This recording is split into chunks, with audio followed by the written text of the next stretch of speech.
बहुत से लोगों ने ऐसे ब्रिज देखे होंगे जो नदियों के ऊपर या समुद्र के ऊपर होते हैं, और ऐसे ब्रिज जो नदियों के ऊपर होते हैं, पानी के ऊपर होते हैं, तो उन्हें सपोर्ट देने के लिए पिलर की ज़रूरत होती है, तो उनके नीचे पिलर लगाए जाते हैं, लेकिन वो पिलर पानी के अंदर होते हैं। तो आपके मन में भी ये सवाल आता होगा कि आखिर इस चलते हुई नदी के अंदर, इस बहाव के अंदर कैसे इंजीनियर इन पिलर को खड़ा करते होंगे, इन पिलर को कैसे इस्टेब्लिश करते होंगे। जी हाँ, बिल्कुल आता होगा, तभी तो आप वीडियो पे क्लिक करके इस वीडियो में आए हैं। तो ऐसे तेज बहाव वाले नदियों के अंदर इंजीनियर्स एक स्ट्रक्चर बनाते हैं जिसे बोलते हैं हम कोफर डाम। तो कोफर डाम जो होता है, इसे अलाइन किया जाता है एक सर्कल के रूप में, कभी कभी स्क्वायर के रूप में भी, वो डिपेंड करता रहता है। तो ये स्टील के छोटे छोटे स्ट्रक्चर इसके अंदर फिट किए जाते हैं और इसे एक सर्कुलर रूप दे दिया जाता है जिसे हम बोलते हैं कोफर डाम। तो जब ये सर्कुलर बन जाता है कि ट्यूब की तरह हो जाता है, तो इसे क्रेन के जरिए उठाकर इसे पानी के अंदर डाल दिया जाता है। तो जब ये पानी के अंदर डाल दिया जाता है, हमें लगाना था, वहां हमने क्रेन की मदद से इसे फिट कर दिया है। और इन स्टील के स्ट्रक्चर्स को एक विशालकाय क्रेन की मदद से बारी बारी से नीचे की ओर दबाया जाता है, जिससे ये जमीन के अंदर धंस पाए अच्छी तरह से। और आप हमें कमेंट करके बताएंगे कि हावड़ा ब्रिज कहाँ पर स्थित है, हावड़ा ब्रिज कहाँ पर पाया जाता है। अगर पता है तो कमेंट करके बताओ कहाँ पाया जाता है, वरना वीडियो के एंड में तो ये फैक्ट भी आपको पता चल ही जाएगा। तो उसके बाद मोटर और पंप से इसके अंदर का जो पानी है वो बाहर निकाल देते हैं, और इसके अंदर जो है वो सूखी खाली जगह बन जाती है। तो अब यहाँ पे हमें ऐसी जगह मिल गई है, जमीन, जहाँ से हम अपना स्ट्रक्चर बनाना शुरू कर सकते हैं, और यहीं से हम पिलर बनाना शुरू करते हैं। तो पिलर के लिए हमें जमीन मिल जाती है।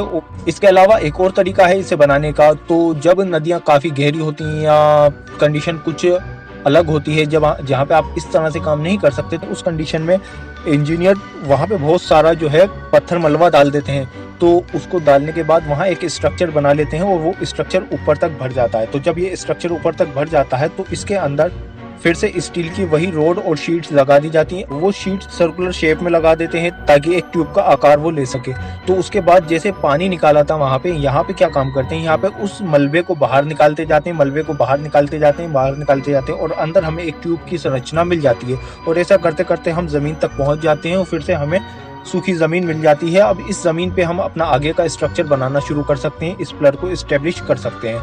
तो फिर से अगेन हम कंक्रीट, सरिये और स्टील वगैरह से, लोहे से पिलर को बनाना शुरू कर देते हैं, और आगे इस पिलर को खड़ा कर देते हैं। जब पिलर सूख जाता है, तो उसके बाद ये कोफर डैम जो है, ये एक टेम्पररी स्ट्रक्चर होता है, इसे हटा लेते हैं। कोफर डैम को आप कई तरह से एस्टेब्लिश कर सकते हैं, या तो अगर हल्का है, ज्यादा भारी नहीं है, तो आप उसे जो है डायरेक्ट क्रेन से उठाकर भी डाल सकते हैं, या फिर बहुत बड़ा स्ट्रक्चर बनाना है, बहुत बड़ा कोफर डैम है, या नदी बहुत ज्यादा गहरी है, उस कंडीशन में इंजीनियर इन कोफर डैम के नीचे जो है लोहे के गोल गोल रोड डाल देते हैं, और उससे इसे, और उसके ऊपर इसे रोटेट कराकर इसे नदी में उतार देते हैं। और कहीं दूर ले जाना होता है तो इसे थोड़ा फ्लोटिंग बनाते हैं, कुछ ऐसा मटेरियल लगा देते हैं इसके नीचे, जिससे इसे बुओयंसी प्रोवाइड हो और ये पानी के ऊपर तैर सके, जिस तरह से एक शिप तैरता है। और फिर दूसरे शिप की मदद से इसे उस जगह पे ले जाते हैं, और वहां ले जाने के बाद फिर से इसे नीचे जमीन में लगा दिया जाता है।